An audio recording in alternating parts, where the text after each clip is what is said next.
Olá, seja bem-vindo ao grupo Vida Plena de Comunicação. Hoje nós estamos juntando aqui o podcast Energia e o podcast Vida Plena, né?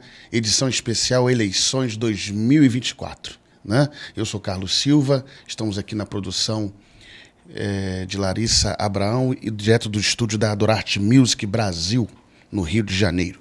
Hoje nós vamos falar, né? Vamos fazer uma conversa aqui com ele, né, que é candidato a vereador pelo município aqui do Rio de Janeiro, né? Nós vamos falar sobre vários assuntos, inclusive sobre a questão da vereança, né?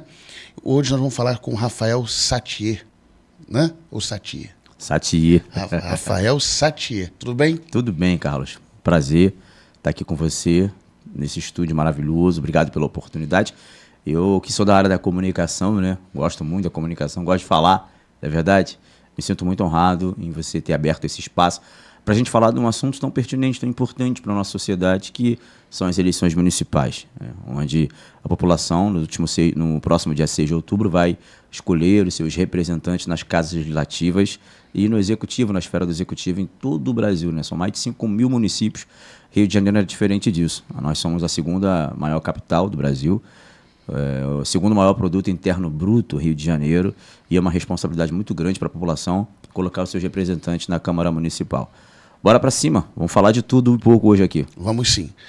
Primeira pergunta básica, que não é básica, mas é a mais importante de todas. Por que ser vereador pelo município do Rio de Janeiro?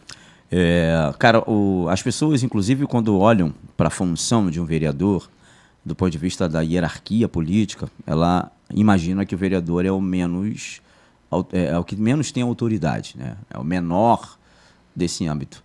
Se você for falar sobre jurisdição, realmente, a jurisdição de um vereador ela é um pouco mais limitada quando você olha para um deputado estadual, que pega um estado inteiro, sobretudo um deputado federal, que pega também um estado inteiro, e senador da República, né?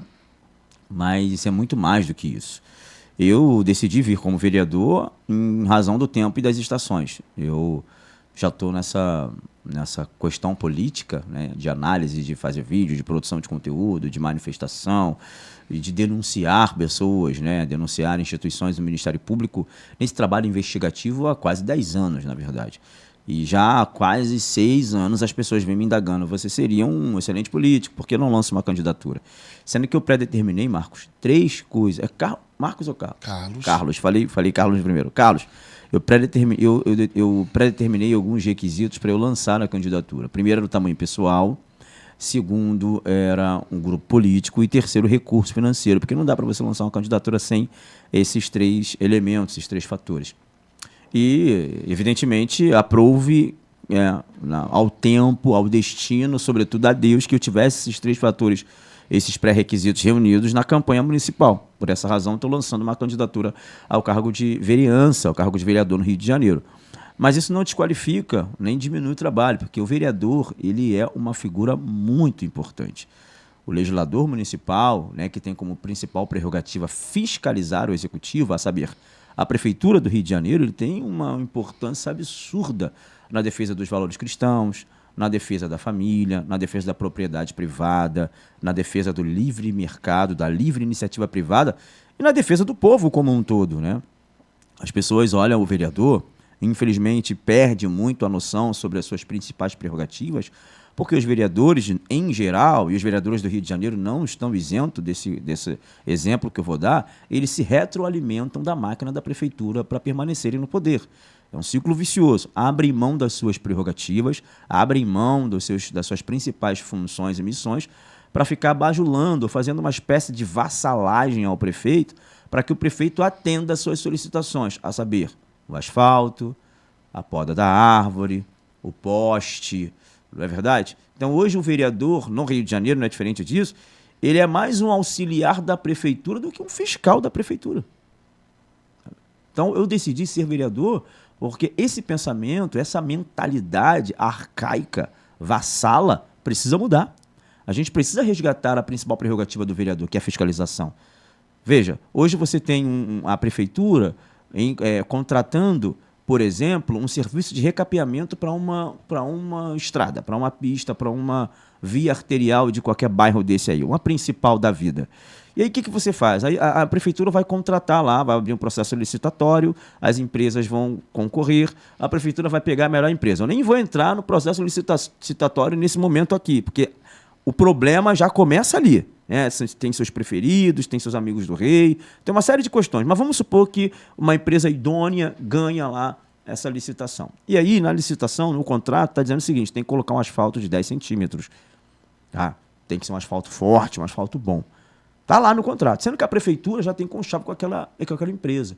E aí a empresa, na hora de colocar o asfalto, ao invés de colocar o asfalto de 10 centímetros, coloca de 3. Aí entra a função do vereador. O vereador tem que fiscalizar. Ué, o asfalto era de 10, está no contrato. Por que colocou de 3? E tem que fiscalizar, tem que lutar, tem que ir atrás, tem que ver para onde foi o dinheiro, porque o dinheiro e o recurso para colocar asfalto de 10 centímetros chegou. Mas na hora coloca o de 3, coloca o de 2, coloca aquela folhazinha para o povo olhar. E aí o que acontece? O vereador, que é vassalo do prefeito, que fica comendo na mão da prefeitura, ele não vai denunciar. Até porque ele come na mão do prefeito. Ele não vai denunciar o Ministério Público, ele não vai fazer ali uma denúncia para o povo ver o que está sendo feito com o dinheiro.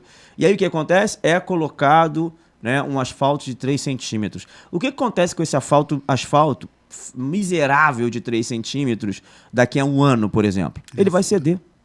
E aí a população faz o quê? Liga de novo para o vereador. Então, o vereador, esse vereador que perdeu sua prerrogativa, perdeu sua autonomia, perdeu sua isonomia, perdeu a sua emancipação, sabe? O seu mandato de verdade. Idoneidade. A idoneidade. Esse cara, ele vai lá, o que acontece? Ele manda asfaltar de novo, manda fazer o recapeamento lá de novo, ele fica se retroalimentando.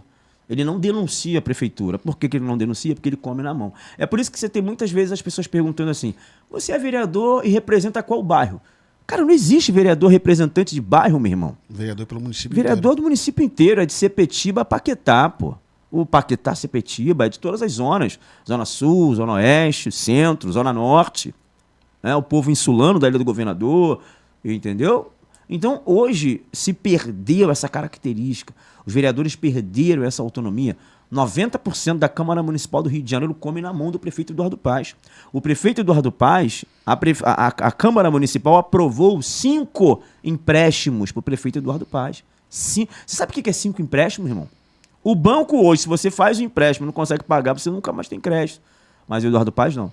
O Eduardo Paes já conseguiu 5 empréstimos com anuência e complacência dos vereadores do Rio de Janeiro. Então, assim, eu estou me colocando à disposição do povo carioca, primeiro, para resgatar a prerrogativa do vereador, que é a fiscalização. É um trabalho efetivo de fiscalização, de economia, de cuidar das pessoas. Evidentemente que a gente vai fazer o trabalho de zeladoria. O que é o trabalho de zeladoria? É a poda da árvore, é a lâmpada de LED, é o asfalto. Mas é fazer do ponto de vista de fiscalização, de fiscalizatório, por exemplo. Não é a função do vereador asfaltar a rua, o Carlos. Nunca foi. Não é a função do vereador. E hoje, o que eles fazem? Eles entenderam esse game, esse ciclo vicioso, essa retroalimentação do poder. Então, o vereador, o prefeito, o que ele faz? Ele fatia a cidade. Se Deus me permitir sentar na cadeira da Câmara Municipal, por exemplo, eu tenho um eleitor aqui, no bairro de Santíssimo, ou no bairro de Inhoaíba. E se um eleitor meu estiver sofrendo uma situação de rua esburacada, ou sem iluminação pública e tudo mais, e eu fizer uma solicitação, como vereador, por intermédio de um ofício, ou qualquer outra coisa, ou mecanismo, na Secretaria de Urbanização e tudo mais, sabe o que eles vão falar? Naquele lugar já tem um vereador.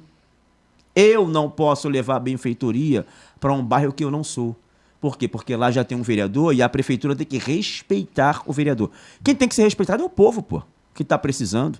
Aí o que acontece? O trabalho não é feito, porque se fizer, os louros daquele trabalho vêm para mim. Olha o nível.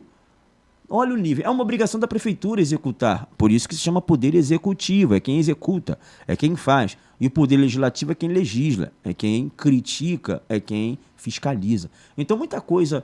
Evidentemente, tem a participação do povo nesse processo, de não saber como funciona, de não saber como é o mecanismo, mas eu estou aqui com uma missão, irmão. Eu vim para ser vereador na cidade do Rio de Janeiro com a missão de, primeiro, resgatar a prerrogativa do legislador municipal, que é fiscalizar.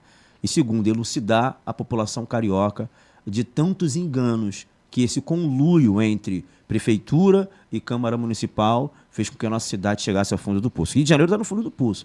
Eu sei que com todos os pesares, desordem urbana, insegurança, falta de infraestrutura, com todos os pesares, o Rio de Janeiro ainda é o segundo maior produto interno bruto do Brasil. Nós somos a maior, ou melhor, a segunda maior cidade do Brasil, com todos os pesares. Isso em razão das commodities, né? A gente tem o petróleo, a gente tem um setor de serviço que é muito pujante, o setor de turismo, que é a vocação da cidade do Rio de Janeiro, o turismo, a cultura e a produção cultural. Se não fosse isso, e a resiliência do povo, evidentemente. O povo do Rio de Janeiro é muito trabalhador, é muito batalhador, muito resiliente.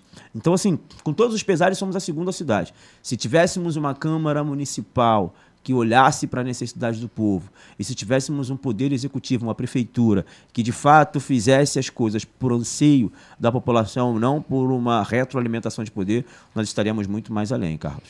Inclusive, Rafael, é importante que você falou sobre a questão da população, né? Ela se ficar mais interagir mais e ficar por dentro dessas questões, né?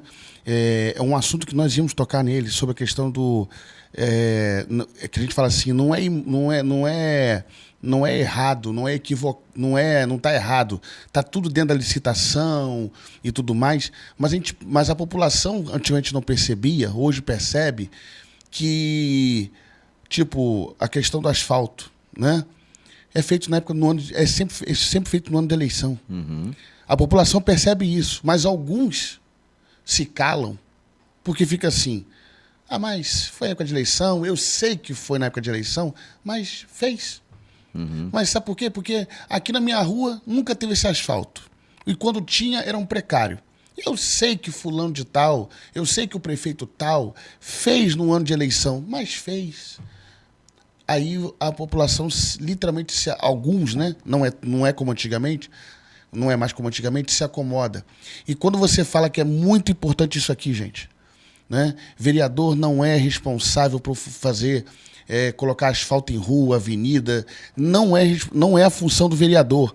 Mas nós vemos aí, quase em todas as ruas que estão sendo asfaltadas no município, neste ano de eleição, seja no final, seja no início da rua, nós vemos uma faixa, aquelas faixas antigas, né?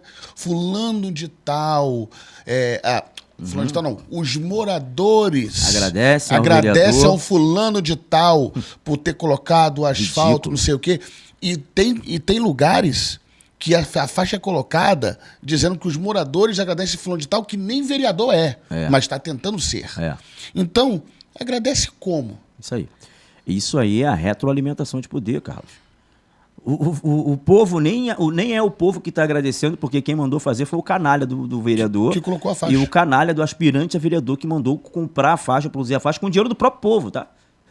Então, assim, é uma retroalimentação. As pessoas... E, assim, graças a Deus, de 2014 para cá, com o advento da internet, onde as pessoas deixaram de se informar somente, ainda tem a grande massa que se informa pela TV, né? A TV ainda tem um poder muito, muito grande de comunicação, né? e de acesso às massas, mas o advento da internet, a partir de 2014 no Brasil, porque nos Estados Unidos foi até um pouco antes, né? O Barack Obama foi o primeiro presidente a se eleger com o advento da internet. Inclusive, a esquerda hoje é tão contra a internet, a esquerda é contra a internet no Brasil, contra a internet no mundo todo, mas foi o primeiro a usar. Quem, evidentemente, que usou com maestria a internet a seu favor foi a esquerda norte-americana, os democratas, na pessoa do Barack Obama, que foi muito bem eleito pela força da internet. Aí, quando a direita começou a entender sobre a internet e usar a internet, hoje a gente é hegemonia na internet, a gente consegue se comunicar melhor, consegue produzir os melhores memes, consegue ter mais efetividade na comunicação do que a esquerda diz que a gente usa o discurso de ódio, e aí o Twitter X, né, o antigo X, já está bloqueado no Brasil, que é uma perseguição jurídica do ministro Alexandre de Moraes, ao Elon Musk e à direita brasileira. Mas, com o advento da internet, voltando ao que, o povo teve muito mais elucidação, muito mais acesso às informações reais. Informações que a grande mídia não queria trazer para as pessoas. Então, isso fez com que o entendimento das pessoas fosse mais iluminado, né? Tem até um texto bíblico que diz: iluminando os olhos do vosso entendimento. Então, a gente precisa ter essa luz no nosso entendimento. A população, como um todo, ela começou a olhar e a entender mais das coisas.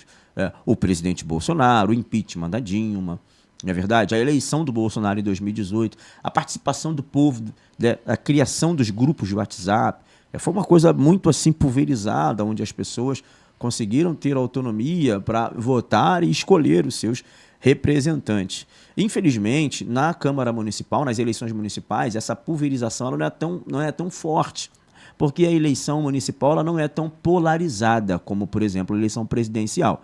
Eleição presidencial, você sabe muito bem ali as propostas de quem é de direita e de quem é de esquerda. Na eleição municipal já é um pouco diferente, porque os vereadores de esquerda se camuflam nas benfeitorias da prefeitura. Eles não colocam a ideologia, eles não falam as suas propostas de fato, de projetos de lei. Inclusive, tem até vereador do PT que está tirando o vermelho da bandeira, usa o número 13, mas tira o vermelho da bandeira porque sabe que a população agora está criteriosa, ela está olhando, peraí, quais são as pautas desse vereador? Não, eu asfaltei a rua, eu cortei a árvore, eu trouxe a iluminação de LED. Tá, mas você é contra o aborto ou a favor do aborto? Você é contra ou a favor da liberação das drogas? As pessoas querem saber isso. E é por isso que isso tem feito com que muitos vereadores tenham ficado desesperados. Eu, inclusive, no meu comitê de campanha, eu sou candidato a vereador no Rio de Janeiro, eu fui denunciado em menos de 24 horas, 3 vezes. Em uma denúncia, eu tenho uma certeza. As outras eu imagino que tenha sido algum candidato, evidentemente um assessor de algum candidato, mas uma eu tenho certeza que foi de um candidato. Por que eu tenho certeza? Porque quando o abençoado mandou a denúncia para o TRE, ele foi tão com sede ao pote, poderia ter sido mais inteligente, mas você está prestando tanta atenção na minha campanha e deixando de fazer a sua, que você mandou o link do meu Instagram para o TRE, para fazer parte dos autos do processo. Sendo que você esqueceu que quando os meus advogados clicaram no link, me mandou justamente para o seu perfil. E eu vi lá, você no seu perfil, com a foto com o seu candidato, com várias fotos. Então, ele me denunciou a mando do candidato dele, que já é vereador de mandato, tá? É vereador de mandato, de 2 mandatos. O cara grande, o cara vereador de mandato, me denunciando na minha primeira candidatura. Sabe o que é isso? Isso é medo. Isso é medo de um trabalho e reconhecimento, tá? Eu fico até feliz, porque é o reconhecimento de um bom trabalho. E é bem provável que vocês tenham medo de perder a sua cadeira, mas eu não sei por que os votos são tantos no Rio de Janeiro, são 7 milhões, 9 milhões de habitantes, melhor dizendo, e milhares, na verdade, milhões de eleitores. Então, isso mostra o tamanho da nossa candidatura. Se fosse tão competente, não estava prestando atenção no serviço dos outros. Não estava, evidentemente que não. Então, é isso, sabe, Carlos? As pessoas, elas elucidaram, estão mais criteriosas, não votam em qualquer pessoa. E a internet ajudou bastante, a comunicação ajudou bastante. Volto a dizer, infelizmente, a eleição municipal não é uma eleição que chega a polarizar. Eu tento polarizar todas as eleições. Eu quero que o eleitor saiba em quem ele está votando. Tem um outro assessor de um candidato lá da região onde eu moro, né? Olha aí a vício de linguagem. O candidato da região onde eu moro. Não é o candidato da região onde eu moro, é o candidato do Rio de Janeiro, mas que ele mora naquela região lá. E faz as suas... e atua mais naquela região. Ele mandou mensagem para uma eleitora minha, isso que eu vi da eleitora. Uma eleitora minha publicou a minha foto no status do WhatsApp dela, ele botou uma interrogação lá. E ele falou, poxa, a gente que abriu vaga na escola municipal para o teu filho, olha isso. Olha como é que eles são baixos. Eles fazem para as pessoas querendo algo em troca, querendo o voto da pessoa. Você vê, ele conseguiu uma vaga num colégio público municipal para a garota, mas quando a eleitora, né, colocou lá a minha foto para eu ganhar, para votar em mim, ele foi lá e brigou com ela. Aí ele perguntou assim, o que o Rafael Satier fez pelo bairro? Mais uma vez, a retroalimentação de poder. É assim que eles fazem, entendeu? Como é que eu vou fazer pelo bairro se eu nem sou candidato? E tem mais, mesmo se nem sou vereador, não tenho nem o poder da caneta, e tem mais, mesmo não sendo vereador, eu já fiz muito pelas pessoas do meu bairro. Através da minha igreja, com doações de cestas básicas, centro de reabilitação, programa social de esporte para os nossos jovens, jiu-jitsu, financiando jovens para pagar suas passagens para competições nacionais e internacionais. É porque eu não fico na internet publicando essas coisas. Mas a gente faz isso. Mas olha a visão medíocre, feudal, porque eles criam seus feudos, né? Territorial e, sobretudo, uma visão vassala, né? Vassala da prefeitura. Então a gente precisa mudar, de fato, essa visão e esse cenário da Câmara Municipal no Rio de Janeiro. É verdade, porque o que acontece? Quando você fala de conhecimento, né, como nós estamos falando aqui, né, e foi muito claro, né, das denúncias de um, denúncias de outro, porque são pessoas que sabem que estão em falta com a população. Sabem que estão. Né? Ah, mas eu sou vereador de mandato há 2, 3, 4 mandatos seguidos, 5 mandatos. Mas o que você fez para o município? O que você fez para o município? No caso de um deputado, o que você fez pelo Estado? Porque dizer que arranjou verba... Porque é isso que a população devia entender. A nossa situação é tão precária, tirando um pouquinho a questão do município. Você vê um deputado falar assim, mas eu enviei uma verba de 1 milhão, 2 milhões para o hospital tal. As pessoas acham assim, poxa, foi muito dinheiro, 1 milhão, 2 milhões, dependendo da grandiosidade do hospital, se gasta em um dia. Uhum. Se gasta em um dia. Não fica semanas, meses, não. Em um dia, 1 milhão vai embora.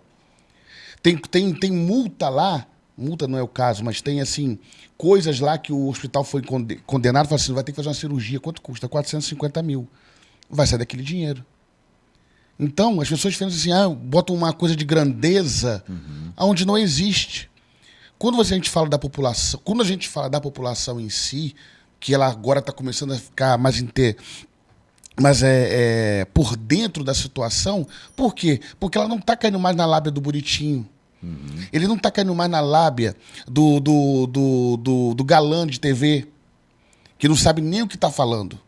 Ele não cai mais na lábia do cantor que fala assim, vote na fulano de tal.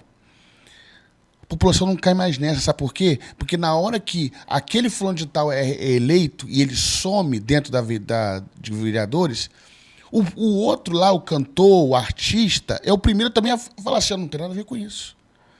Eu não tenho nada a ver com isso. Nós estamos vendo aí, né, a nível de Brasil. Cadê os artistas, os cantores, os atores lá de Salve Amazônia? Cadê? Não, mas eu não vou ficar quietinho. Se tivesse isso agora, nessa gestão, com outro presidente, eles estavam lá na televisão de novo. Eles estavam nas redes sociais todas de novo. Olha aí. Agora tá todo mundo calado. Saudade de quando tudo era culpa do Bozo, né? E tá todo mundo calado, né?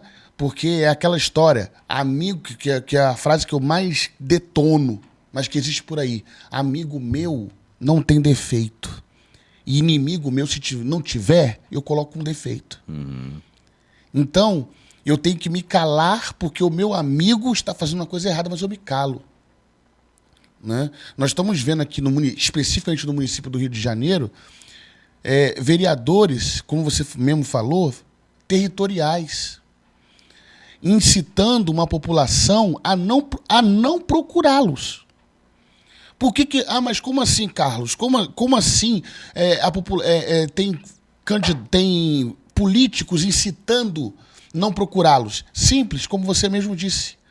Fulano foi eleito como vereador por 50 mil votos, sendo que 30, 40 mil de um determinado bairro. Aí a pessoa que é do outro bairro, totalmente diferente, precisa ir na Câmara Municipal, quer fazer um pedido? Não vou fazer aquele lá não, porque aquele candidato foi eleito lá em outro bairro. A própria população se sente assim, desorientada, de falar assim, não vou pedir. Não, ele foi eleito pelo município inteiro. Ela não entende que o vereador é do município. Ela não entende, ela acha que tem que pedir para o vereador, ela tem que pagar pedágio, falando bem claro, ela tem que pagar pedágio para o vereador local. Senão é capaz de sofrer até, porque ainda tem isso, tá? É capaz de sofrer represária desse vereador local, da equipe desse vereador local. Eu lembro assim, só para corroborar com o que você falou, né? Eu estava em outra cidade, estava em outro estado, faltando 2 anos, quase 2 anos, para uma eleição de 2020, para vereador. E eu virei para um presidente da associação, que era o mais gabaritado para fazer esse pedido junto à prefeitura dessa cidade. Eu virei para o presidente da associação de moradores do bairro e falei assim, fulano de tal, nossa região aqui, nosso bairro, só tem uma linha de ônibus indo e voltando. Então quem perdeu o ônibus só vai poder pegá-lo novamente quando a gente for lá no centro do bairro e voltar. Nós estamos falando de 50 minutos, 1 hora, pelo menos. Não dá para, pelo menos, não é de 5 em 5 minutos, mas não dá para, pelo menos, colocar mais um? Que o intervalo de 1 hora cai para 30? Não pode fazer isso? Eu estou falando que eu falei isso mais de 1 ano antes das eleições para vereador. E o presidente da associação virou e falou assim, é claro que eu tenho como fazer, mas vamos deixar isso mais para frente, porque vocês sabem que eu sou candidato a vereador. Vocês têm que votar em mim para fazer isso. E eu virei e falei assim, presidente, você está me dizendo que o seu papel como presidente da associação, que é um pouquinho mais acima do que os moradores, chegar lá e fazer uma petição, para não ter que ser para não fazer um abaixo-assinado, uma petição. Você não quer fazer essa petição porque você já está pensando daqui a 1 ano e 8 meses, 1 ano e 9 meses. O senhor vai querer, eu vou fazer. Eu vou fazer uma petição com 2.000, 3.000 pessoas e vou levar a petição. Mas sabe por que muitas vezes ele não quer fazer a petição, Carlos? Porque muitas vezes o próprio presidente da associação está nomeado no gabinete de um vereador. E era de fato o que está acontecendo. Entendeu? Então, como ele está nomeado, o dele está garantido. Ele tem lá seus 5, 6 mil mês mensais ali caindo na conta dele, está lindo para ele. Então, para que ele vai fazer a crítica ao vereador? É a vassalagem, é o sistema de retroalimentação, o ciclo vicioso do poder. Ele está aqui entre o prefeito que coopta os vereadores, que por sua vez cooptam os líderes comunitários e os líderes de bairros. E no final, a população, que é a grande mantenedora dessa cadeia, dessa pirâmide, né, é a que acaba sendo vilipendiada. Mas o advento da internet fez com que a própria população entendesse um pouco disso. Falta muito para a gente chegar no momento ideal, mas hoje, por exemplo, os líderes comunitários não têm tanto mais poder do que há 10 anos atrás. Antigamente, o vereador ou o candidato a vereador fechava com o líder comunitário, dava uma farpela para ele, e ele entendia que aquela comunidade era toda dele. Porque o líder comunitário fazia esse trabalho. As pessoas não tinham acesso à informação, as pessoas perguntavam assim, e aí, líder, você que é o cara da política aqui? Era assim, né? O cara da política do morro, da favela, da comunidade ou do bairro. O vereador vai ser esse aqui, ó, o Tião do Gás. O número dele é isso aqui, 7171. Todo mundo ia lá votar no Tião do Gás 7171 ou 171. Era isso que acontecia. Agora não, agora as pessoas têm um telefone na mão. As pessoas pesquisam. As pessoas olham. Ele representa quem? Ele defende qual prefeito? Ele faz o quê? Falta muito? Falta, Carlos. Mas isso está mudando, esse sistema de retroalimentação. Falta menos do que antes. Falta menos do que antes. E aquilo, né? Tem gente que fica para mim, enquanto tá na rua, e fala assim, quando o Brasil vai mudar? Não aguento mais. Não aguenta mais o quê, pô? Você ficou dormindo na tua casa na época que você era jovem para brigar, você não brigou, você se eximiu da responsabilidade da política. Agora você quer resolver o problema em 4 anos. Você quer resolver o problema todo porque você descobriu o Bolsonaro, você descobriu a direita, você descobriu a internet. Agora os seus problemas acabaram. Não, meu filho, agora que começa. A solução começou agora, nasceu agora. É trabalhar, vai ganhar, vai perder, vai chorar, vai rir, vai se reorganizar inúmeras vezes até chegarmos no nosso objetivo. E, Rafael, importante, só para a gente não deixar para trás essa informação, né? Sobre a questão da internet, de as pessoas procurarem saber, procurarem se informar. No nosso cenário atual, no município, né, nós temos aí alguns candidatos a prefeito, né? Nós temos, inclusive, o atual tentando a reeleição, né? E ele estava com uma popularidade baixa, porque muito antes de começar as pré-campanhas, né, ele já tinha deixado claro que ele só iria ficar 2 anos. Tá tudo claro. Para daqui a 2 anos se candidatar a governador. É isso aí. Sendo que, de tanto martelarem nisso, de falar, como é que é? A gente vai votar num cara para 4 anos, só vai ficar 2? E o seu vice, que na época era uma outra senhora, que foi totalmente rechaçada, senão ele poderia perder a eleição, ele tinha um risco de falar que vai perder a eleição, porque se fosse aquela senhora lá, que todo mundo sabe quem é, para não dar jeito de resposta aqui, que o pessoal não queria ela como vice, como prefeita, mas aqui no Rio de Janeiro nunca, ele virou e falou assim, ele teve que chegar nesses debates e assumir um compromisso, não sei se assinou, Eduardo Paes assinando o compromisso. Mas ele falou que não vai sair do mandato. Caso seja reeleito, não vai sair. 2 anos é muita coisa. Ele vai sair do mandato. Então, aí é aquela questão que eu falo. Muita gente, ele mentindo ou não, muita gente já tinha declarado o seguinte: não votarei em você porque eu poderia te querer por 4 anos e você está dizendo que vai ficar 2. É isso aí. Então, coisa que antigamente não tinha isso. É isso aí.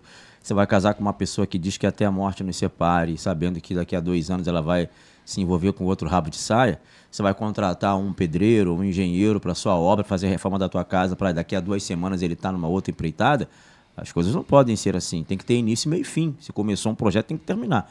Mas o Eduardo sempre teve projeto pessoal de poder. Ele nunca teve um projeto para a cidade do Rio de Janeiro. Eduardo Paes nunca teve um projeto para a população da cidade. Na verdade, ele sempre teve um projeto de poder. Se você for olhar o histórico do Eduardo Paes, ele sempre rompeu politicamente com todos os políticos que ele se aproximou e se aliançou politicamente falando. Após ganhar as sempre após questões, ganhar. Ele começa na política com o César Maia. Depois ele trai o César Maia. Ele traiu o César Maia. Esse grupo do Eduardo Paes é um grupo que está no poder há mais de 30 anos, tá? Nos últimos 30 anos da cidade do Rio de Janeiro. Então ele entra com o César Maia, ele rompe com o César Maia. Depois ele se alinha, por exemplo, ao governador do Rio, o ex-governador, Sérgio Cabral. Não era isso? Se associou ao Sérgio Cabral, aquela trinca entre Sérgio Cabral, no Estado, o prefeito Eduardo Paes e a Dilma, que era presidente da República na época das Olimpíadas, na época da Copa do Mundo. Não era isso que acontecia? Ele rompeu com o Sérgio Cabral também. O Sérgio Cabral teve esse problema de corrupção, ele simplesmente abandonou o Sérgio Cabral à míngua. O filho do Sérgio Cabral, que é o Marco Antônio Cabral, denuncia isso o tempo todo. Quando você ia jantar com a gente na Pequena Gávea, na nossa casa, você era nosso amigo, por que você está distante da gente? Então ele sempre faz uma aliança e trai, porque o projeto dele sempre foi pessoal. E a última vítima foi o Lula. Ele se alinha ao Lula, se aproxima do Lula, para o Lula ganhar a eleição em 2022 e tudo mais. E agora que a gente está vendo que a gente tem que associar o Eduardo Paes ao Lula, você tem que associar o Eduardo Paes a um abortista. Você tem que associar o Eduardo Paes a um desarmamentista. Você tem que associar o Eduardo Paes ao maior corrupto da história do Brasil. Aí o que ele faz com o Lula? Ele se afasta do Lula também. Então, por onde ele passa, ele deixa um rastro de traição. Como é que você confia numa pessoa dessa? Que rompeu politicamente suas alianças, seus acordos com todas as pessoas. Então, o Eduardo Paes ele não tem um projeto de Rio de Janeiro. Ele não tem um projeto de cidade maravilhosa. Eduardo Paes tem um projeto pessoal de poder. E ele está disposto a fazer tudo para que ele alcance seus objetivos. E ele não vai abandonar o objetivo dele porque ele assinou um contrato com termo de compromisso num programa de horário eleitoral. Ele não vai fazer isso. Daqui a 2 anos ele vai concorrer ao governo do Estado, sim. Ele vai querer abandonar a prefeitura, sim. E ele tem uma rejeição muito grande no interior do Estado. O Eduardo Paes ele tem uma rejeição muito grande, por exemplo, em Maricá. Não, Maricá. E para não dizer que nós estamos aqui falando de... Não é fake news, é notícia falsa. Podem pesquisar e coloquem no comentário. Sim. Na eleição para governador há 2 anos atrás... 2 anos? O áudio de Maricá, aquele áudio? Não, a governador... Foi 2 anos atrás, 2022. 2 anos atrás, que ele perdeu a eleição. Não, acho que foi em 18, que foi a questão do Witzel. Quando ele perdeu pro Witzel. Isso. Pode colocar lá. Né, no município de Maricá, quem teve mais votos, se foi ele ou se foi outro candidato. É. Por causa daquele áudio junto ao presidente atual, sobre ele falando de Maricá. Pergunta se ele teve na cidade de Maricá, no município de Maricá, se ele teve mais ou menos votos. Ah, não, teve mais votos. Prova aí para mandar no comentário. Não, e o estado do Rio de Janeiro ele é muito mais conservador do que a cidade, né? A cidade, por intermédio da produção cultural e de toda essa baboseira que a gente tem muito aqui na cidade, você tem um eleitorado muito mais progressista. Mas quando você fala de Varriçai, Petrópolis, região serrana como um todo, Noroeste Fluminense, Norte Fluminense, Campo dos Goitacazes, Sul Fluminense, que ali Angra dos Reis, aquelas cidades ali, tem a cidade da Cachaça, agora eu esqueci o nome da cidade ali. Enfim, né? Quando você chega nesses lugares, você vê que o Rio de Janeiro, como estado, ele é muito mais conservador do que o município. Então, o Eduardo Paes ele sai com muita rejeição, mas ele já está se preparando para chegar em 2026 e tentar ser candidato a governo do Estado. Ele não vai cumprir a promessa. Ele não cumpriu com ninguém. Se ele não cumpriu com César Maia, se ele não cumpriu com o Sérgio Cabral, se ele não cumpriu com o Lula, tu acha que ele vai cumprir comigo, contigo? Porque assinar supostamente um compromisso é uma coisa. Depois que é eleito, caso seja eleito, a conversa é outra, do tipo, mas eu fiz pesquisas internas em várias cidades e a população quer que eu seja candidato. Acabou o seu argumento. Né? Então, Rafael, a gente fica aqui nessa expectativa, né, das eleições desse ano, né, que seja uma coisa mais justa, que seja uma coisa mais... que seja uma coisa mais interessante para o município. Não para um lado A ou lado B, mas que seja interessante para todos. Que as pessoas tenham uma sensibilidade, um jeito diferente de saber votar. Sim. Né? Foi igual você falou do caso do Tião do Gás, do não sei de quem. As pessoas estão muito assim. E tem gente, como eu já escutei, tipo assim, fulano não vai ganhar. Fulano não vai ganhar o do Tião do Gás, o Tião da Pipoca, não vai ganhar. Mas para eu não jogar meu voto fora, eu vou votar nele, que eu sei que ele não vai ganhar. Se você sabe que ele não vai ganhar e está votando nele, você está jogando seu voto fora, sim. Você está jogando seu voto fora, você está ajudando a máquina, você está ajudando os políticos velhos, os raposas velhas que sempre se perpetuaram no poder. Você tem que... O voto é isso. Assim, o processo eleitoral é democrático. Mas você não tem que dar a mesma chance para todos os candidatos. Não tem jeito. Você tem que apostar em quem tem mais chances de ganhar. É assim. Ninguém vai apostar num cavalo perdedor. É igual época de escola de samba, né? No carnaval, né? Quando a Mangueira ganha, tu não encontra um monte de mangueirense na rua, do nada. O cara nunca torceu pra Mangueira, caramba, virou Mangueira. Aí no outro ano a Viradouro ganha. Tu não encontra um monte de gente que torce pra Viradouro porque as pessoas querem se identificar com o time campeão. Ponto. É assim que acontece. E por que na política as pessoas pensam diferente? Por que na política as pessoas não querem dar as chances a outras pessoas que têm reais condições de ganhar e preferem dar o voto para o Tião do Gás, que é o amigo do bairro? Você sabia que existem candidaturas que são lançadas justamente para não ganhar? É proposital. Para tirar o voto dos mais... Além de tirar o voto daqueles que têm mais chances de ganhar, eles também fazem parte dessa retroalimentação de poder. Porque eles precisam provar para os líderes políticos que alocaram eles dentro de uma vaga de gabinete ou de uma estrutura política que eles têm votos. Então o Tião do Gás ele não se candidata para ganhar, ele se candidata para dizer assim, ó, eu tenho meus 1000 votos. Aí ele tem 1000 votos, aí o que o deputado faz? Um cara grande da política faz, ó, vem cá pro meu gabinete, porque esse cara aqui tem 1000 votos. Na minha eleição ele vai pedir para mim e ele vai me dar 1000 votos. É assim que acontece. Por que tu vê aí o cara que tenta, e o cara não tem vergonha, perde, toma na cabeça o tempo todo? Porque ele está se retroalimentando no poder. É assim, de ponta a ponta. A gente precisa acabar com isso, Carlos.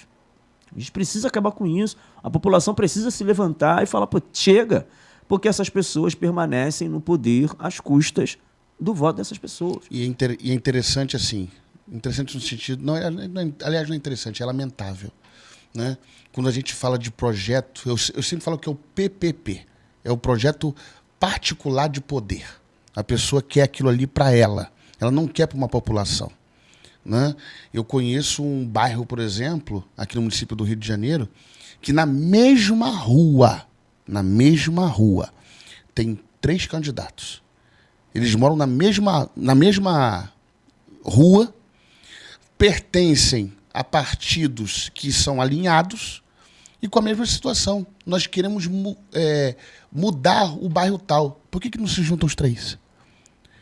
Por que não se juntam os 3 numa única, já que pensam tão semelhantes e querem supostamente ajudar, devia ser a cidade, mas quer ajudar supostamente um bairro, por que não se juntam os 3? Por que os 3 estão disputando uma única vaga? Porque é poder. Não é tipo, eu quero o melhor pro meu bairro. Não é não. Se você quer o melhor pro seu bairro, você pensa particularmente igual ao outro, por que você está disputando a vaga com ele? Por que você não se junta? Esquece. É igual projeto social. Eu penso que quanto mais projetos sociais, melhores, né? Então, se você tem um projeto social no bairro e tem outros 5 no mesmo bairro, isso é lindo. Mas nem sempre é assim na prática, né? Os outros projetos sociais denunciam o outro, não deixam o outro captar recurso, falar mal do outro. Por quê? Porque, no fundo, ele só quer ele quer ser o único ajudador. todo mundo tem um pouco desse ego, né? Na verdade, a gente controla o ego do nosso coração, a vaidade, né? Não é que nós não tenhamos vaidade, não é que eu não tenha vaidade. Eu sou vaidoso, evidentemente. Em alguma área da minha vida eu sou vaidoso, mas a vaidade se controla.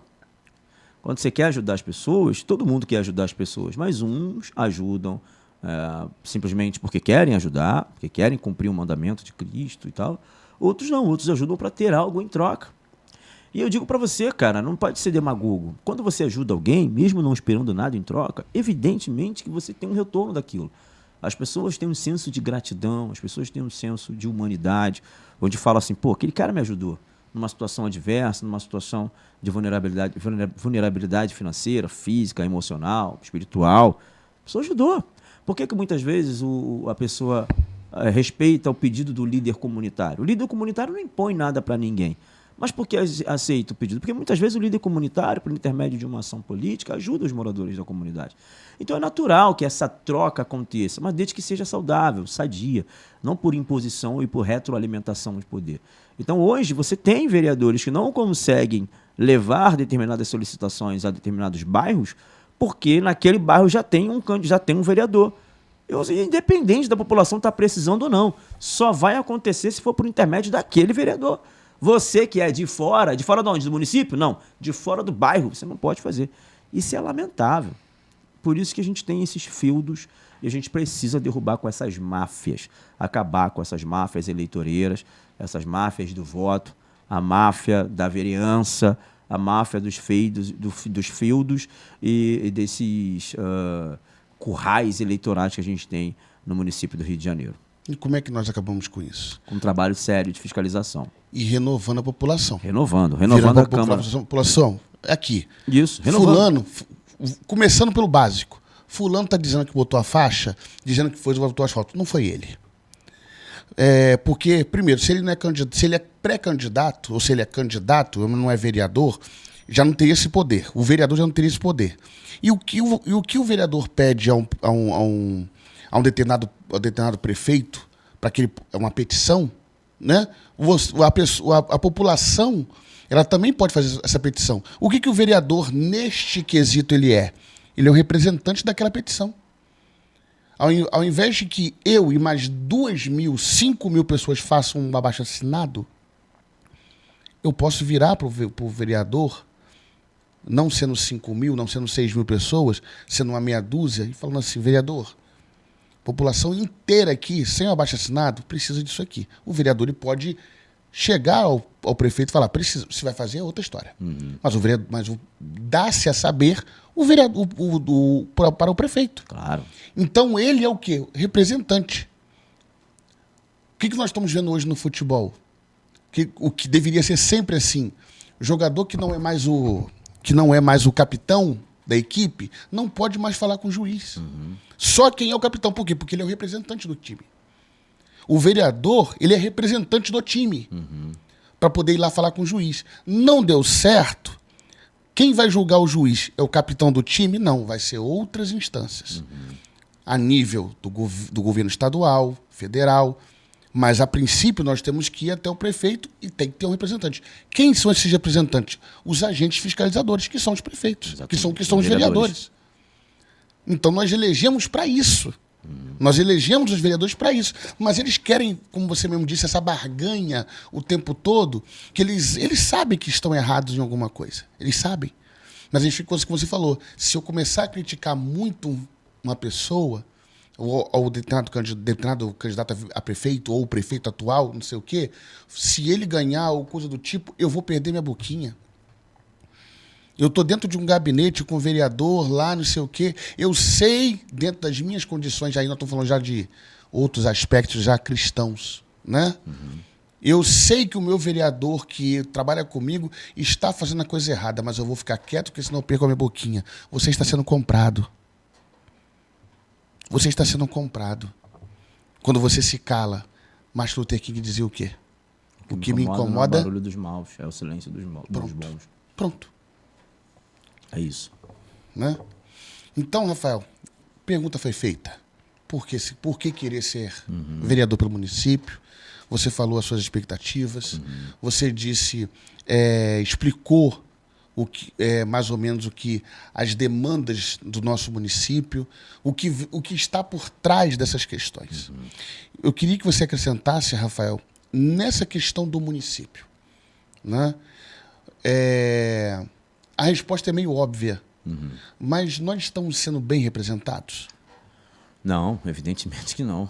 Nem na esfera do executivo, né, que é o prefeito Eduardo Paz, nem dos vereadores. São 51 vereadores no município do Rio de Janeiro. Confesso que o trabalho dos caras é tão irrelevante, mas tão irrelevante que a gente não sabe o nome de de um quarto deles.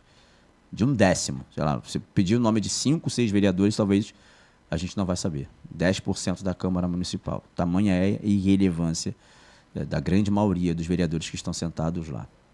Evidentemente, cada vereador representa o seu nicho ideológico, então eles vão fazer para o nicho ideológico, mas, como um todo, deveriam fazer para toda a cidade.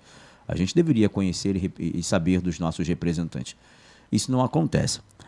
Talvez pela falta de punch e intensidade nas suas propostas. Eu, particularmente, eu não tenho... Né, minha proposta de governo não é uma proposta de governo de prefeito, que são páginas e páginas e páginas. Né? O vereador ele tem que ter um caminho a seguir. E quanto menor for a quantidade de alvos, maior a probabilidade de você ser mais assertivo.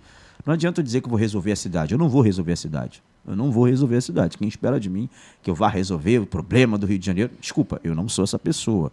Isso é um trabalho em conjunto. Mas eu tenho meus processos e eu tenho as minhas pautas, que são pautas principais. A primeira pauta que eu tenho, Carlos, como eu disse lá no início do nosso podcast, é o resgate da prerrogativa do vereador. É mostrar para a população que o vereador tem que fiscalizar. O vereador não tem que ficar sendo vassalo do prefeito, pedindo migalhas para asfaltar a rua, migalhas para podar a árvore, migalhas para colocar lâmpada, para se retroalimentar no poder. O legislador ele tem que legislar e ele tem que fiscalizar. Legislar, talvez, a gente não precisa tanto de produção legislativa. Ou você acha que não se pensar em todas as leis possíveis e impossíveis para um cidadão carioca? Já foi pensado. As leis já existem. O que precisa é que as leis sejam executadas, sejam cumpridas. As pessoas precisam cumprir a lei. Isso não está acontecendo no Rio de Janeiro. Em vários âmbitos isso não está acontecendo. Então o Rio de Janeiro não precisa de legislação. Até porque as leis municipais são sobrepostas pelas leis federais. Sempre vai ter uma lei federal, da Constituição Federal, que vai sobrepor a lei municipal. Então, em raríssimas exceções, você vai ter, por exemplo, uma coisa de lei que acontece só no Rio de Janeiro e não acontece na federação. Não, é o contrário. O que acontece na federação acontece nos municípios. Nós somos uma república federativa do Brasil. Não é uma república municipalista do Brasil, é república federativa. Ou seja, os entes federais que determinam quais serão as leis que vão tocar a nossa nação. Então, a prerrogativa principal do vereador que eu quero resgatar, esse é o meu primeiro ponto de pauta, que é a prerrogativa principal, que é a fiscalização. Segunda, é na pauta da educação. As nossas escolas municipais são péssimas. E nós tivemos uma nota horrível no IDEB, né? Isso do ponto de vista no âmbito estadual, mas no âmbito municipal não fica tão diferente. Eu me lembro que quando eu era moleque, sempre tinha aquele tiozão da rua, né? Na família, no Natal, tem um tio do pavê. É para ver ou para comer. E na rua, sempre tinha aquele tiozão, quando a gente voltava da escola, que ele fazia uma pergunta clássica pra gente. Qual era a pergunta? Você lembra, Carlos? Você foi estudar? Não, foi comer merenda. Ou foi merendar? Não era isso? Por quê? Porque a merenda do colégio, ela era tão nível alto quanto a educação. O nível da comida dos colégios municipais e públicos era igual ao nível de educação, era alto. É o nível de ensino, melhor dizendo. Eram altos. Você comia bem no colégio. Você tinha comida com valor nutricional. Você tinha nutricionistas diariamente. Você comia o arroz, o feijão, o frango, o peixe com batata. Não era? Até quando tinha um macarrão com salsicha era bom. Hoje, as crianças do ensino municipal, do ensino público municipal, elas comem biscoito creme crack com suco de caju, meu irmão. Biscoito creme crack com Nescau. Entendeu? Isso é desumano. Algumas nem almoço estão dando. Então você vê que o que está acontecendo nas escolas municipais do Rio de Janeiro é desumano. A nível de infraestrutura, de ar refrigerado, ar-condicionado, péssimo. Tem criança sentado em caixote para assistir a aula no município do Rio de Janeiro. E o secretário de Educação não faz nada. Está doidinho para virar o ano para voltar ao carnaval. Nessa altura do campeonato deve estar no camarote do Rock in Rio. Então, assim, é dessa maneira que anda a nossa educação. Então, se você trata o futuro, porque a educação é um projeto a longo prazo, Se você trata o futuro do Rio de Janeiro dessa maneira, desculpas, você aumenta a desigualdade, você aumenta a vulnerabilidade financeira, você aumenta a taxa de natalidade, porque também está relacionada à educação, a taxa de natalidade. Entre as comunidades, as meninas, adolescentes, tendo diversos filhos. Isso é por falta de educação. Então, a primeira pauta, resgate da prerrogativa principal do vereador, que é fiscalizar. Segundo, educação. A gente tem que fiscalizar os contratos da educação. Por que não está servindo comida nas escolas? Por que as crianças estão sentando em caixote? E quando chega, está chegando estragada a comida. E quando chega, está chegando estragada. Alguém está ganhando. Existe uma máfia nisso aí. A máfia da merenda. Existe a máfia da infraestrutura de dentro das escolas. E um assunto que é muito, muito importante, que já não diz respeito à coisa de infraestrutura, mas diz respeito ao conteúdo de aprendizagem dos nossos alunos. Criança tem que aprender ciências, criança tem que aprender geografia, criança tem que aprender matemática, português e assim por diante. Criança não tem que aprender a colocar preservativo em banana. Criança não tem que aprender sobre sexualidade. Criança não tem que aprender sobre pronome neutro, banheiros de unissex. Criança não tem que aprender sobre essas coisas.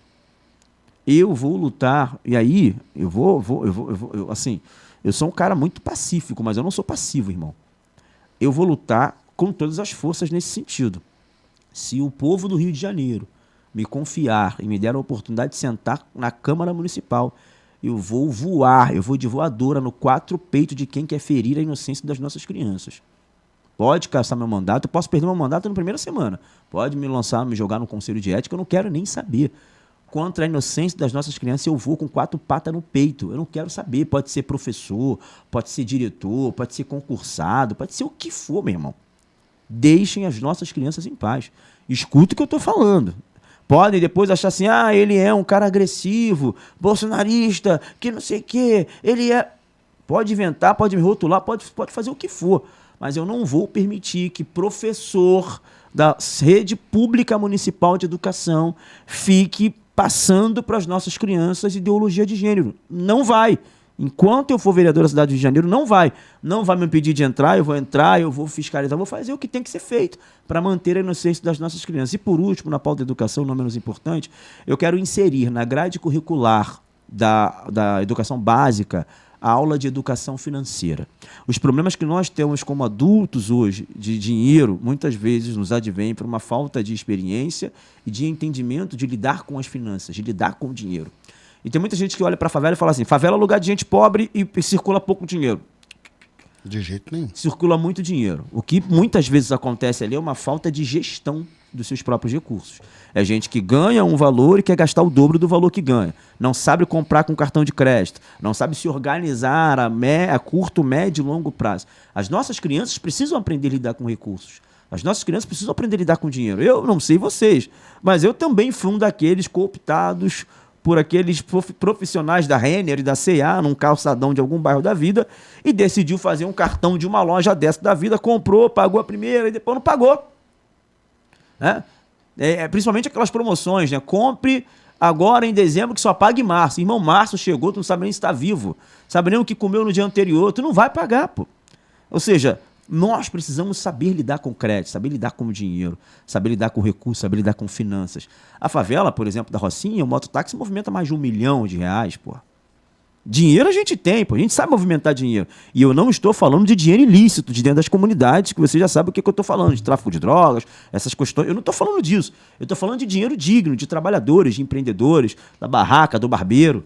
O meu barbeiro, por exemplo, ele tem um carro, ele tem uma moto, ele tem uma casa. Se junta muito bem o recurso dele. Então nós precisamos aprender, ensinar, na verdade, as nossas crianças, desde pequeno, a lidar com recursos, a investir, a saber, por exemplo, qual a melhor data para comprar no cartão de crédito. Começar por coisas básicas, depois aumentando o grau de instrução no que diz respeito a finanças. Uma sociedade com saúde financeira, ela é uma sociedade com saúde emocional, com saúde física, com saúde espiritual.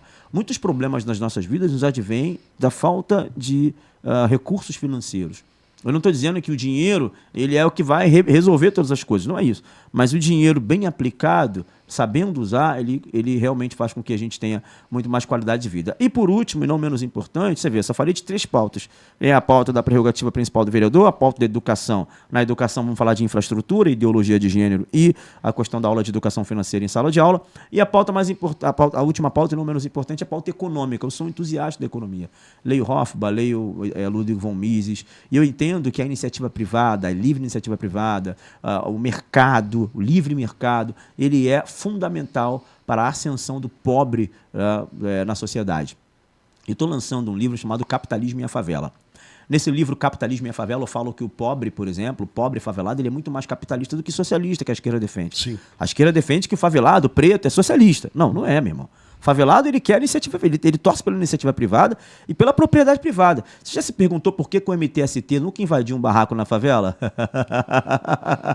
Vai produzir o quê? Tá vazio o barraco. Tem um monte de barraco vazio na favela lá, kitnet que não foi alugada, que ninguém quer alugar e ninguém... Tá tudo certo. Não quer alugar agora, eu vou alugar no que vem. Será que o Boulos vai lá desapropriar para uso social? Não vai, meu irmão. Porque o favelado, ele é a favor do livre mercado e da propriedade privada, que são pilares fundamentais do capitalismo.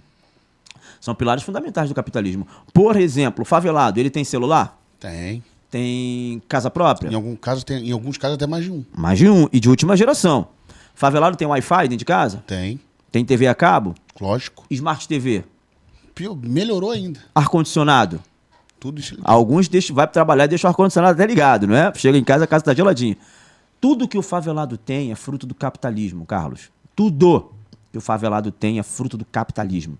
Do celular à casa própria dele. É fruto do trabalho, da dedicação. O governo, o Estado não deu nada. Ele que conquistou, lutou e comprou. Por quê? Porque um pouco de capitalismo que o Brasil tem dá a possibilidade do pobre ter o que tem.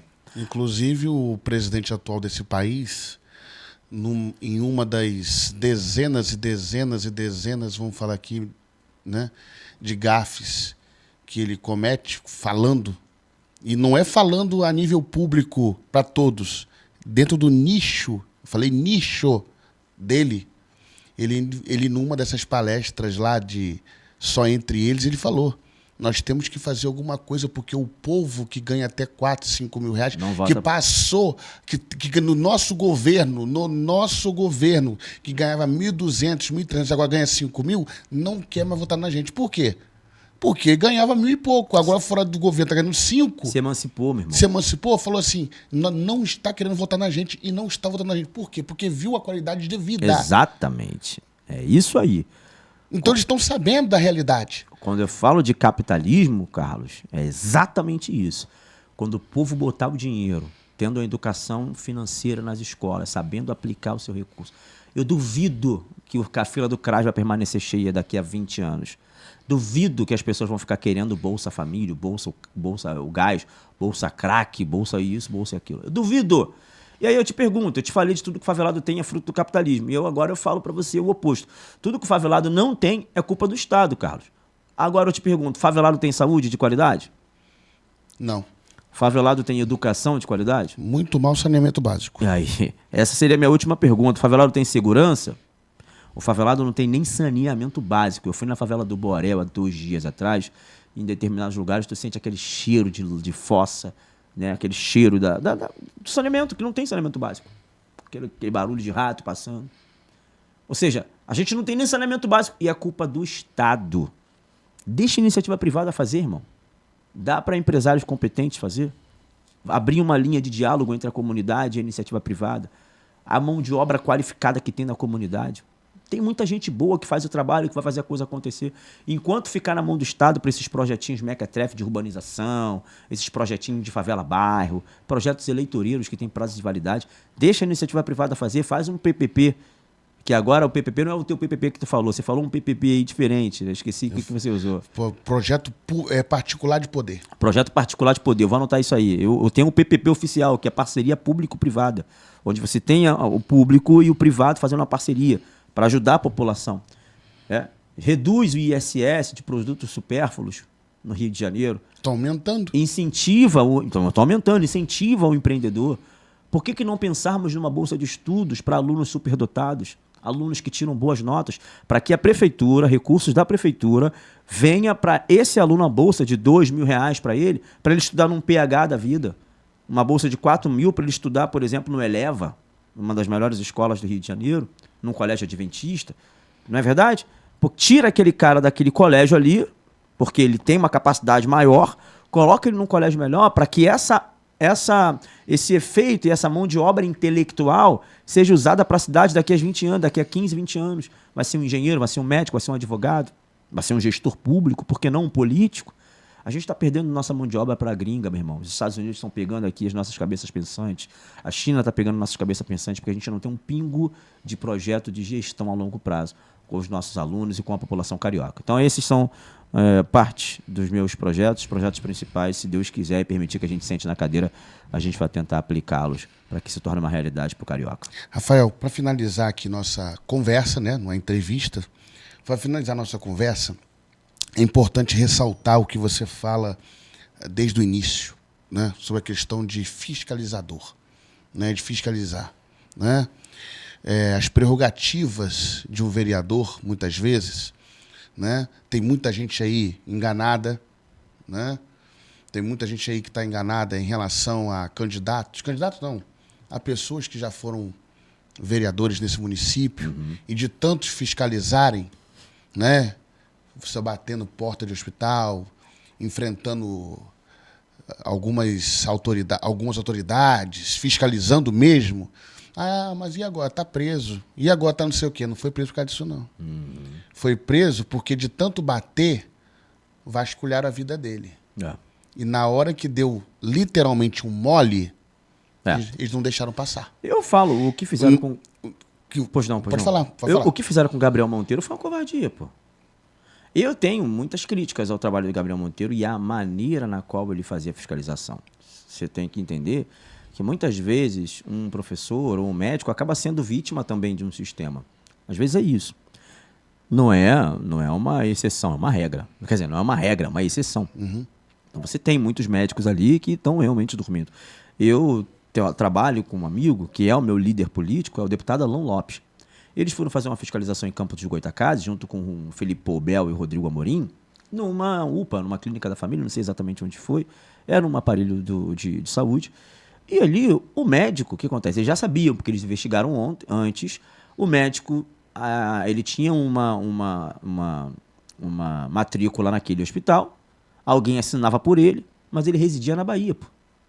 E aí viram direitinho a escala, entenderam, para saber o momento certo, ligaram para a secretária dele na Bahia, marcaram uma consulta com o cara na Bahia, e no mesmo horário da consulta que ele marcou com ele na Bahia, eles foram fazer a fiscalização nessa UPA, na cidade de Campos de Goytacazes. O que aconteceu? O médico não estava lá. Foi chamado o diretor do hospital lá. Por que você está... Você é um covarde, você também faz parte dessa máfia. Você é um canalha, porque você está corroborando com ele. Você sabe que ele não está aqui, que ele está lá na Bahia, está assinando por ele aqui, e a população sofrendo. Então, assim, esses canalhas têm que ser expostos. Tem que ser expostos. Mas a gente não pode acreditar que todos os médicos sejam assim. Não é dessa maneira. Nem todos os professores são ideológicos, querem doutrinar nossas crianças. A gente precisa ter esse bom senso. Então, o trabalho do Gabriel Monteiro foi fantástico. A fiscalização mostrou para as pessoas e fizeram covardia com ele. Parece que, inclusive, o cara que denunciou ele, o ex-assessor dele, já voltou atrás da denúncia. E o Daniel Silveira também, fizeram justiça com ele, mas o Gabriel está preso. Está lá sem o respeito devido ao processo legal. Nem julgado o cara foi, cara. Nem julgado e está preso. Nem julgado o cara foi, está preso. Isso é uma perseguição política a um vereador que estava fazendo a diferença. Agora, o modus operandi do Gabriel, isso pode ser questionado, mas a gente não pode questionar a veracidade do trabalho do cara. Era um baita trabalho, merece respeito, digno de respeito. E sim, era um vereador que a gente precisa, sim, brigar pela soltura dele. Essa questão de, ele abusou de uma criança, abusou de uma menor de idade, tem que averiguar isso aí. Isso é muito sério, esse tipo de denúncia. Todo mundo sabe que a Globo estava contra ele, que todo mundo estava contra ele, a Câmara Municipal estava contra ele. Todo mundo sabe. O único problema do Gabriel foi a falta de articulação e talvez tentar resolver tudo de uma vez só. As coisas também não funcionam assim. Então, e talvez um pouco de se perder no legislador municipal, no vereador e no produtor de conteúdo. Acho que a gente tem que ter uma linha muito tênue. Eu sou da comunicação também. Estou longe de estar no nível do Gabriel Monteiro. Ele é um baita comunicador. O pai dele, o Roberto Monteiro, que onde me vê, me trata com muito carinho. Eu quero agradecer e fazer deferência aqui ao Roberto Monteiro. Foi eleito, não foi? Foi eleito. Ele e a irmã dele. O Gabriel é tão forte que elegeu os dois. O Roberto Monteiro, deputado federal, ele me encontrou em Brasília, ele me tem um amor por mim que eu não sei de onde vem. Vamos lá, vem aqui e tal. Uma pessoa cordial. Quero fazer aqui, quero te agradecer. O pai do Gabriel Monteiro é um baita pai. E possivelmente, tenho certeza que o filho dele é um garoto bom de coração. Todo mundo viu os vídeos dele, ajudou tantas pessoas. Fizeram covardia com ele, mas pelo modus operandi do Gabriel. Deixou algumas falhas aqui, outra ali, mas não cometeu crime. Gabriel Monteiro não cometeu. Os vídeos eram tudo combinado. Não era combinado. Ele pegou uma criança, a criança estava falando, então ele só organizou as falas.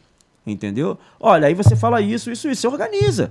Eu trabalho com produção de conteúdo audiovisual. A pessoa quer te contar uma história, quer te contar uma denúncia, e você tem que organizar essa história, essa denúncia, é o que a gente chama de storytelling. Para que as pessoas entendam, compreendam, quem está assistindo compreenda. Aí pega um corte daquilo e fala lá, ele tá armando, ele tá falando o que a pessoa deve falar. É a covardia que fizeram com o cara. Covardia que fizeram com o Gabriel Monteiro, tá preso injustamente.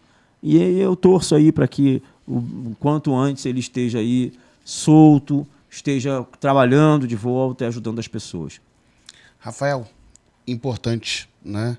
Como a gente fala aqui, uma conversa. Queria que você, né, pudesse, né, fazer suas considerações finais.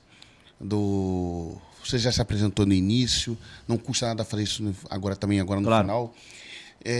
Sobre essa questão, né, de ser candidato, o que o Rio de Janeiro precisa, o que você propõe para nós finalizarmos essa conversa. A gente podia ficar aqui mais horas falando. É verdade. Né, que a gente pega um assunto, entra no outro e vai fazendo aquele enredo, mas aí para o seu público, né, o que podemos esperar aí do Rafael? Carlos, eu quero em primeiro lugar, antes de finalizar aqui a minha fala, eu quero te agradecer pelo espaço da Vida Plena Podcast, o estúdio, a produção e o trabalho que você desenvolve na comunicação. Eu, como comunicador, entendo a relevância do trabalho e do projeto de comunicação. É muito importante a gente variar a comunicação a fim de que todas as pessoas sejam alcançadas. A audiência, eu quero agradecer ao tempo de qualidade de vocês e a maneira na qual vocês me ouviram aqui. Meu nome é Rafael Satier, eu tenho 37 anos, sou pastor evangélico há 13 anos, formado em comunicação, marketing e publicidade. Trabalho durante muitos anos nessa área, trabalhei na indústria fonográfica cristã, com Thales Roberto, Gabriela Rocha e tantos outros artistas cristãos, a produção executiva da Marcha para Jesus no Rio de Janeiro. Sou casado com uma mulher maravilhosa há 13 anos, Tiemi Satier, e ao longo dos últimos 8 anos eu vim analisando as notícias, escrevendo artigos, produzindo conteúdo audiovisual, fazendo manifestações, ativismo políticos não só no Rio de Janeiro, mas fora do Rio de Janeiro, e a gente ganhou essa projeção. Hoje eu gozo da confiança do presidente Bolsonaro. Não sou o candidato do presidente Bolsonaro. E quem disser que é o candidato do Bolsonaro está mentindo, porque o candidato na cidade do Rio de Janeiro do presidente Bolsonaro, evidentemente, é o seu filho, Carlos Bolsonaro. Mas eu tenho, sim, gosto da confiança do presidente Bolsonaro e da proximidade. Inclusive, o presidente Bolsonaro me presenteou com essa medalha aqui. Essa aqui é a medalha 3i, é um grupo seleto. O presidente deu essa medalha para um grupo seleto de pessoas. Eu tive a honra e o privilégio de receber das suas mãos essa medalha depois de um café da manhã de quase 2 horas ao lado dele. Onde ele está, aqui no Rio de Janeiro, a gente tem um privilégio, a oportunidade de estar com ele. Então peço a confiança de cada um de vocês nesse processo eleitoral. Vocês já viram aqui quais são as nossas propostas e o que a gente está disposto a fazer com inteligência. A gente não quer fazer algazarra, não quer fazer personagem, não quer ficar fazendo produção de conteúdo, ser YouTube. A gente não quer nada disso. A gente quer fazer um trabalho sério, um trabalho investigativo e que no final das contas vai beneficiar a população do Rio de Janeiro. A gente não quer ser herói de nada, né? Os últimos heróis, a gente viu o que aconteceu com os últimos heróis. A gente não quer ser herói, não quer ser o salvador da pátria, não quer nada disso. A gente quer fazer o nosso trabalho e fazer bem feito para que com esse trabalho a gente possa espelhar outras pessoas, Carlos e nossa audiência. A gente quer espelhar e fazer com que as nossas crianças mantenham a sua inocência intacta, os nossos alunos tenham infraestrutura nos colégios, que os moradores da favela tenham dignidade de empreender, crescer e prosperar economicamente, financeiramente, né? E que os vereadores e que o vereador ele resgate a sua prerrogativa principal, que é a fiscalização, e não ser vassalo dos prefeitos, independente de qual seja e de qual for o prefeito. Muito obrigado pelo espaço e vamos embora para cima, meu irmão. Eu que agradeço aqui a sua participação, né, porque é sempre bom saber do que os nossos representantes tenham a dizer sobre o nosso município. Nós queremos agradecer, né, mais uma vez a audiência de vocês, lembrando, né, em cadeia, podcast Vida Plena e podcast Energia, juntos no mesmo canal, exclusivamente nas eleições de 2024, aqui no município do Rio de Janeiro. Fique de olho no seu candidato. Você que não tem o seu candidato, nós temos aqui uma opção. Você que acha que tem o seu candidato, avalie perfeito e veja se realmente ele está apto, se ele não está prometendo o que a gente sabe que não pode prometer, e avalie aqui a nossa conversa melhor, né? Quem sabe você não muda o seu conhecimento, você não muda o seu entendimento do que realmente é a candidatura, do que é realmente ser um vereador. Mais uma vez, queremos agradecer pela sua audiência e aguardamos você no nosso próximo encontro, querendo Deus. Tchau.